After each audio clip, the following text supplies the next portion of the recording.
Lori Grimmick, the library director, and welcome to our Mind Your Own Beeswax Kitchen Edition, making food wraps of your very own. You're gonna have to use your imagination with this one, because I had thought about bringing the camera home and filming me baking things in my oven and all of that, and it just was too complicated. So you're just gonna have to, like I say, imagine me putting things in the oven and taking them out of the oven. And you're gonna have a few more cool things that I don't have quite yet. So you'll also have to imagine me, picking things up with tongs and stuff like that. So in your bag, you are going to have three pieces of fabric, each one a different size. And I have all the same pattern, but you're gonna have different patterns. You're going to have a brush for spreading the beeswax. You're going to have beeswax pellets in a baggie. You're going to have clothespins to help you dry the items. You're going to have tongs for picking them up. You're going to have some Velcro and some buttons and some twine for if you decide to make sandwich bags or snack bags. And you're going to have parchment paper for protecting your pans. And I believe that is all. Oh, well, you're gonna have an instruction sheet and a care sheet for them. And that is what is going to be inside your bag. So basically what you're gonna do is you're gonna preheat your oven to 200 degrees or the lowest setting that you have on your oven. And you are going to you're gonna get either like a sheet pan or a cookie sheet or whatever it is that you have. And you're going to put one of the pieces of parchment paper on it. You wanna use a different piece of parchment paper for each wrap that you make. Now the different sizes that you have, and this is, again, I just cut these sizes because then you can either use them just flat the way that they are to cover bowls or wrap, half an avocado in or whatever it is that you happen to want to be doing, or you can make like a sandwich bag, a snack bag, and then have a regular one. So you're gonna have a 14 by 14 square that can become a sandwich bag. You're going to have a 7 by 14 rectangle that I guess I could move that and then you could see better, that can become a snack bag. And then you're going to have an 11 by 10 kind of square that is just for, putting over things, whatever you want to wrap it around. So what you're gonna do is you're gonna so you wanna use a different piece of parchment paper for each one that you do. So you're gonna take your cookie sheet or whatever. Oh, I keep finding little wax pellets. You're going to put the parchment paper down on there, and then you're gonna put the cloth on top of it, pattern side down. So we're gonna put the wax on the non-pattern side so that when you have your little bag, it looks all pretty instead of looking weirdly like this.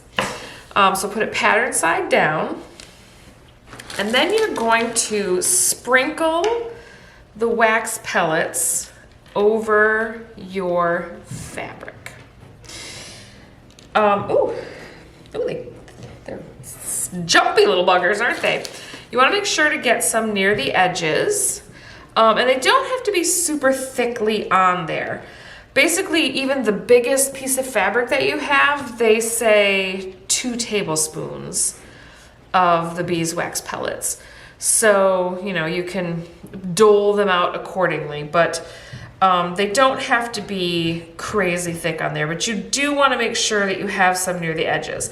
Now, if you put them on and you heat them up and you melt it and you start brushing it around and you realize, that you don't have enough beeswax on there, you can just add more pellets and throw it back in the oven. That's the great thing about this project, is that it's very forgiving. So you're gonna put it in the oven for, somewhere between, let me just check for somewhere between 4 to 8 minutes until the pellets have melted. It depends on the heat of your oven, just like baking. Then you're gonna pull the entire thing out of the oven, and let's just pretend like these have all melted. And so I have liquid wax on here, and then you're just gonna use your brush to get it all the way to the edges. And you have the parchment paper there. Well, pretend like I have parchment paper there. So you can sort of go off the edges with it, and you just wanna make sure that the entire thing is covered with the liquid wax. Then it's just a matter of drying the fabric. So you have some tongs, you can, because you know it's hot wax, you don't want to burn your fingers. So you'll be able to lift it up with the tongs.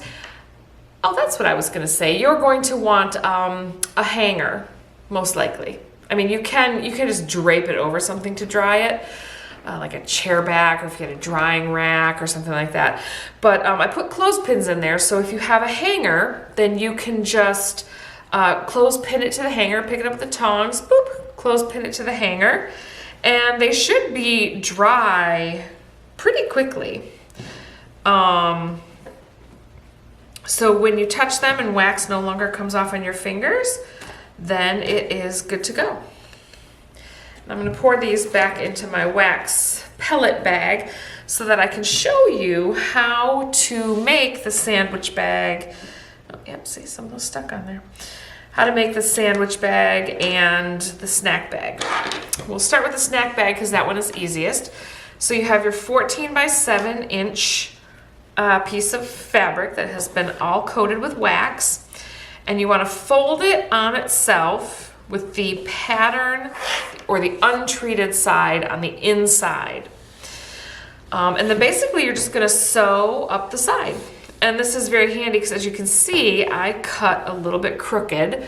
My staff is going to cut I had to cut this one, but my staff is going to cut the rest, so they'll probably do a better job than me because I have what I like to call a crooked eye, and I'm always hanging and cutting things crookedly. So the great thing about if you decide to make a snack bag, is that you can just even that out. So you can sew in a very straight line, and then you won't have those, you don't have to worry about the fact that it's a little bit off kilter. You can machine sew it, you can hand sew it, whatever you want to do.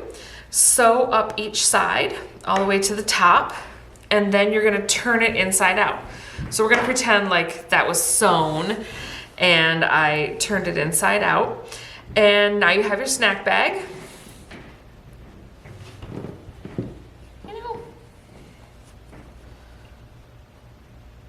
It probably goes this way.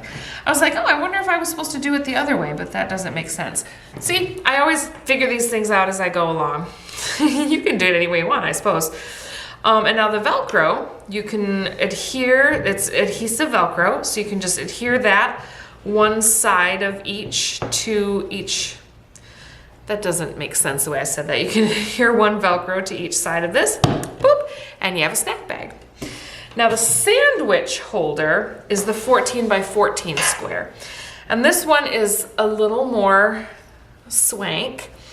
And what you're gonna do is you wanna sew a button onto two of the corners, like two consecutive corners on the patterned side, or the untreated side, however you wanna refer to it.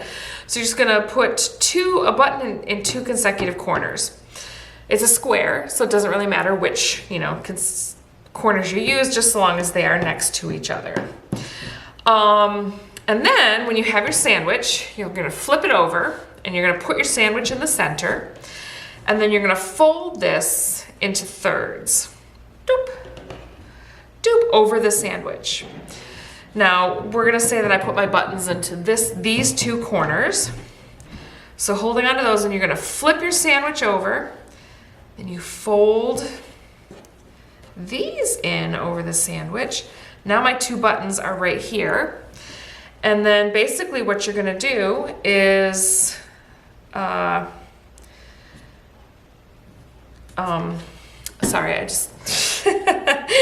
gonna put the twine around these in a figure 8 pattern, and then it holds the whole thing together. So that is how you'd make a sandwich wrap. And again, if you decide you don't wanna do that, you don't have to. You can just use this as a larger covering for bowls or food or whatever. You can use this one that I thought would be good for a bowl. You can use that to make a snack bag or whatever you want to do. You can get creative with it. You can make the snack bags into different sizes and shapes. If you want a really small one, you could even cut this in half before you treat it. You could cut that in half and then have like a little tiny snack bag, like this size. So you can do whatever you would like. Again, my email address is cgrimminck@portlandmilibrary.com. If you want to send me pictures of your wonderful beeswax wraps, or if you want to someone sent me a video of something they made. If you want to do anything like that, I would love to see these things. Or if you have any questions, we have some great things coming up for the fall, some great craft programs. We're going to make a clothespin wreath for the holidays. We're going to make rock portraits. So we got some fun stuff coming up. So keep an eye out for that.